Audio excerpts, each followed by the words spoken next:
Marcus wiped the grease from his hands onto an already filthy rag, surveying the cramped kitchen with tired eyes. The sink overflowed with dishes from 3 days ago, and somewhere in the living room his daughter Emma was crying again. 7 years old and still struggling with nightmares about her mother leaving. The counselor said it would take time. Everything took time Marcus didn't have. The knock came at 9:30, just as he'd finally gotten Emma to sleep. Through the peephole, Marcus saw something impossible. The figure stood perhaps 5 feet tall, wrapped in tattered cloth that might have once been elegant. But it was the face that made his breath catch. Scaled skin in muted purple, large amber eyes that seemed to glow faintly in the porch light, and delicate antennae that drooped with obvious exhaustion. A Valorian. Here, on Earth. Marcus opened the door despite every instinct screaming otherwise. The galaxy had opened to humanity only 8 years ago, but aliens rarely ventured to backwater planets like Earth, and never to neighborhoods like this one. "Please," the Valorian woman said in accented but clear English. Her voice carried the rasp of age and desperation. "I need shelter." Just one night.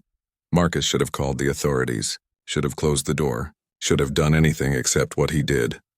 "Come in," he heard himself say.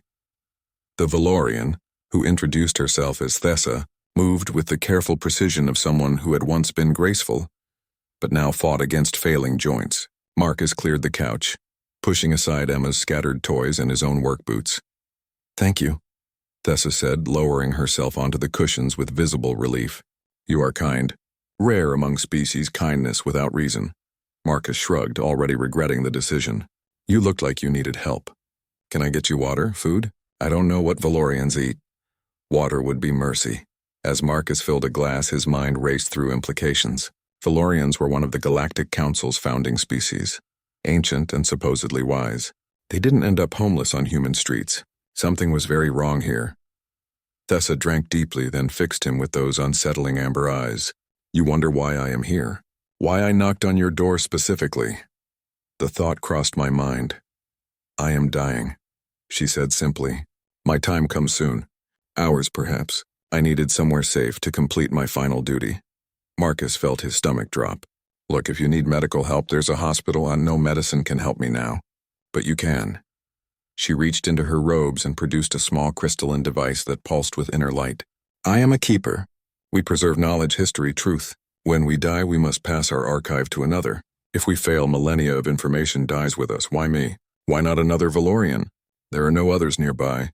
I barely made it to this planet before my shuttle failed." Thessa's antenna drooped further. "I chose your dwelling because I sensed something.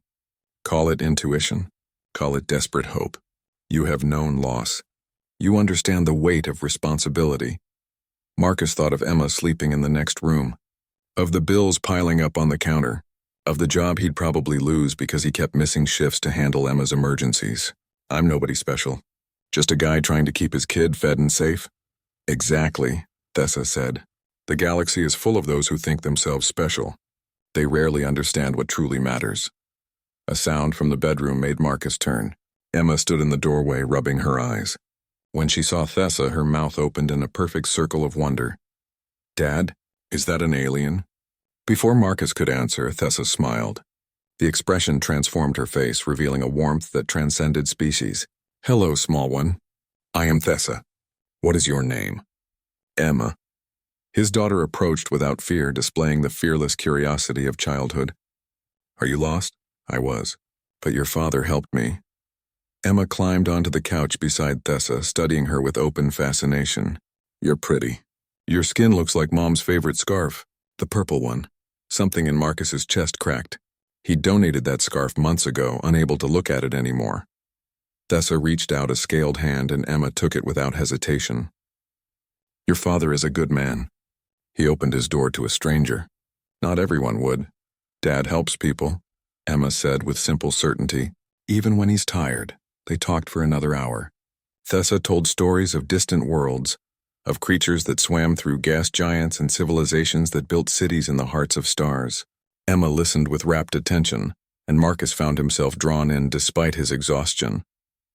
As midnight approached, Thessa's breathing grew labored. She looked at Marcus with urgent eyes. "It is time. Will you accept the archive? It will not harm you.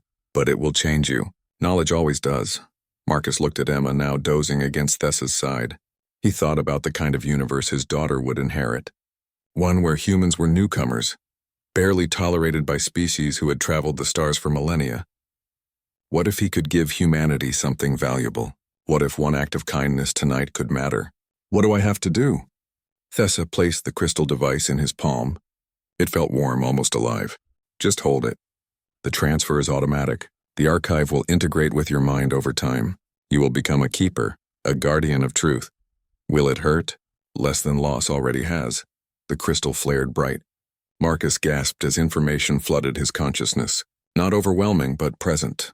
Waiting. Thousands of years of history, science, philosophy, art.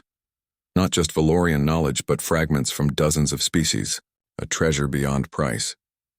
When the light faded, Thessa slumped back, her breathing shallow but peaceful. Thank you, Marcus of Earth. You have given an old keeper a good death. We pass knowledge to those we trust. The galaxy will remember your kindness. She closed her eyes and did not open them again. Marcus sat in the quiet apartment, holding a sleeping Emma and feeling the weight of civilizations in his mind. Tomorrow he would notify the proper authorities. Tomorrow he would figure out what it meant to be humanity's first keeper. Tonight he had simply opened his door to someone in need. Sometimes, that was enough to change everything.